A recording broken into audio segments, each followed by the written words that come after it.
Hello friends, તમારું સ્વાગત છે મારા કિચનમાં.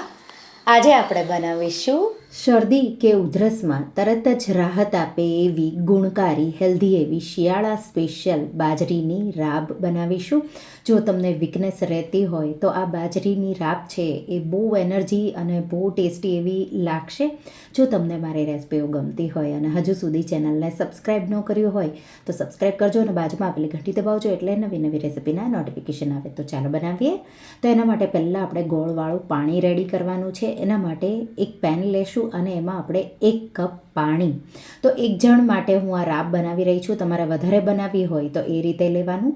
સાથે આપણે એમાં 2 ટેબલ સ્પૂન ખમણેલો ગોળ ઉમેરી મિક્સ કરી માત્ર ગરમ થાય તો થોડા બબલ આવવા લાગે ત્યાં સુધી જ આપણે એને ગરમ કરવાનું છે.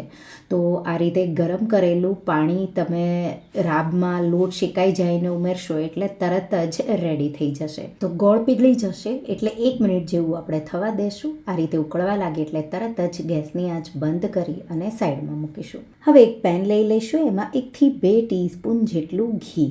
તો બાજરીના લોટને શેકવાની જરૂર પડે એટલું જ ઘી લેવાનું છે, વધારે પણ નથી લેવાનું.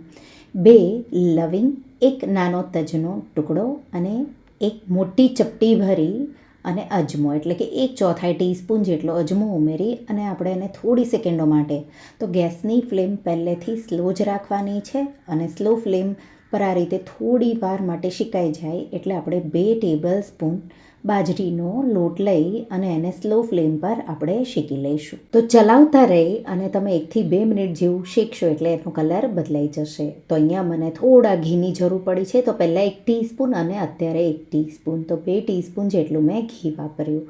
મિક્સ કરી અને આ રીતે ગોલ્ડન હલકો એવો કલર બદલાઈ જાય ત્યાં સુધી હું એને શેકી લઈશ. તો ચલાવતા રહીને શેકવાનું છે.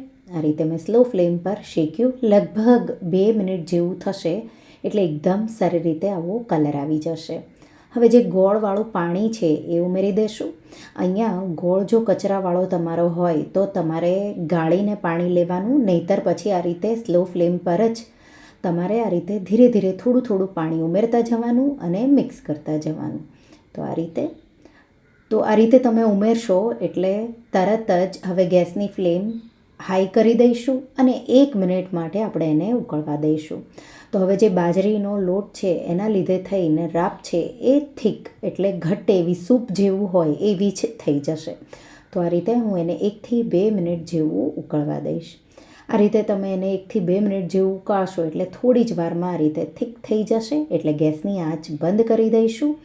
અને હવે એને નીચે ઉતારી 1 ચપટી જેટલો સૂંઠનો પાવડર, જો શરદી ઉધરસ હોય તો સૂંઠનો પાવડર ઉમેરવાનો, અને જો વીકનેસ અને ચક્કર રહેતા હોય તમને તો તમારે 1 ચપટી જેટલો પીપરીમૂળ એટલે કે ગંઠોડાનો પાવડર, મેં 2 વાપર્યું છે. શિયાળામાં તમે 2 પાવડર રોજ ખાઈ શકો, પણ થોડો લિમિટમાં ને ઓછો જ ઉમેરવાનો.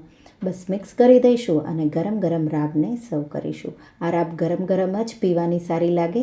અને જો તમને ગાર્નિશ કરવું હોય તો તમારે કરવાનું, નહીંતર પછી એમ જ સિમ્પલ એવી આ બાજરીની રાબને સર્વ કરો. તો રેસિપી તમે આ શિયાળામાં ટ્રાય કરજો અને મને કહેજો કે તમારી બાજરીની રાબ કેવી બની.